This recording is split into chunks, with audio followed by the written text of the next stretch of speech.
Hey guys, it's Laura here from the Spiritual Safe House, and today I wanted to talk to you about 6 secrets to tapping into your spirituality.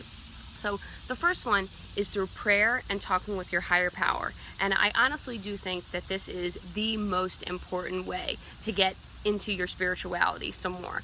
So one time someone asked me how much time I spend talking to myself in my head, and when I thought about it, it's actually a lot. So they said to me, if you spent all that time talking to yourself in your head, actually instead talking to your higher power, do you understand the miracles that could happen in your life? So it was like a light bulb moment for me, and that's what I started doing. So through prayer, I have seen so many miracles in my life every single day, and it's happening to you too. But one thing that we don't understand that goes on is that we have these blinders on all the time, and we're missing these magical things that are happening in front of us all the time. So talking to your higher power is actually the easy part. Listening is what's really difficult. So I challenge you to start that conversation with the universe, start that conversation with God, and put your listening ears on, because the universe is giving you the answers that you're asking for.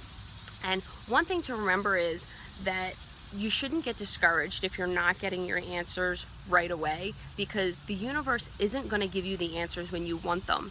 The universe is going to give you the answers when you need them. So when you're feeling that you're disappointed, or that you're not getting the answers, or things aren't going the way that you want them to be going, that's the time that you want to have your faith be the strongest, because it's just not the time for you to have the answers yet. You will get the answers when you need them, not when you want them. So keep that in mind. So the second secret is to get outside in nature. Nature is such a beautiful place to have a calm and tranquil time in your life. And there's so many different places that you can go. Some people are beach people, some people are mountains people, or forest people. So there's lots of different things that you can do outside in nature. But it's something that I highly, highly recommend.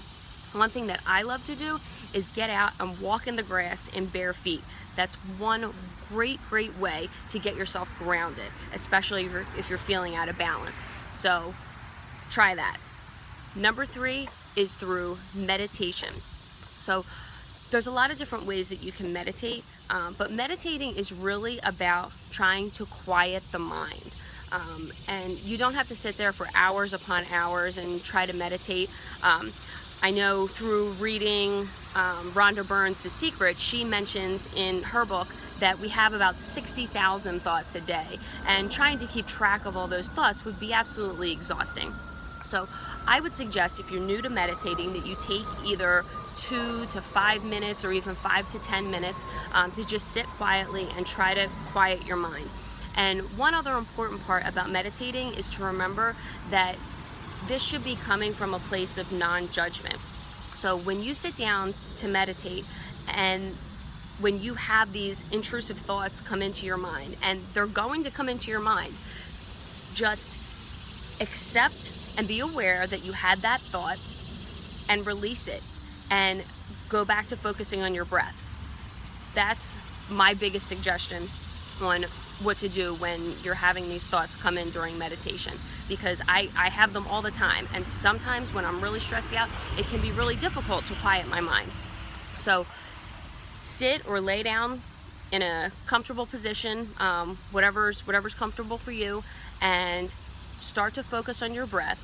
And when and if these thoughts start to come in, just be aware of them, release them, and go back to focusing on your breath. Okay, that's number 3. Number 4 is using essential oils. Now, I have my favorite essential oil is lavender. It's a very calming, soothing scent, and the good thing about essential oils is that they activate your olfactory senses. So you're getting that, and you can use them in your lotion or your moisturizing routine as well. Sometimes that's what I like to do. But I actually went and I got a little travel size spray bottle. I think I got it from the dollar store. And I put water in there with 10 drops of lavender oil. And then I put some lavender petals in there as well, and I just carry that around with me, and it's so refreshing and it's so calming. So you can spray that. I like to spray it on myself. I spray it in my hair, in my car, but I like to carry that around with me in case I ever need that. And one other scent that I enjoy as well is frankincense, and this oil actually has recently been shown to have some antidepressant properties in it. So if you need a little pick-me-up, that's a great oil that you can use. But please know that I am not a medical professional, and I am not suggesting that you should stop any medical things that your doctor has prescribed to you or suggested that you do. Always check with your doctor before you do anything. But I think that they can be helpful in tapping into your spirituality as well. So that's number 4. Number 5 is through mindfulness. And similar to meditation, mindfulness has to do with non-judgment as well. So mindfulness is being completely present in the moment, in whatever is happening at that time, whether you're having negative feelings or whether they're positive feelings. But it's just about being completely present in what's going on in this moment in time, and coming from a place of non-judgment of yourself, just being fully aware of what's going on around you. And I think we spend so much time in regret of things that we did in the past, or anxious about things that are going to happen or that might happen in the future, and we're missing what's going on around us. So take some time to try to really be fully present in the moment, and don't miss what's going on in your life right now. So the last one, number 6, is journaling. And I really like this one because this is something that can be really private, and you can also use this with number 1 through prayer. You can write out your thoughts, write out your prayers, and you can also use it as a time to write down things that are bothering you, so stressful things. And one suggestion that I have, if you're in a place where you're feeling more angry or you're anxious and you're writing all of that down, you can actually, when you're done that, you can rip that paper up and throw it away. You don't even have to keep it. So journaling can be very cathartic in not only writing it down, but that you can do things like that as well, like rip the paper up, so you don't even have to see it anymore, and get rid of it, and use that kind of as a symbol that you're getting rid of the negativity.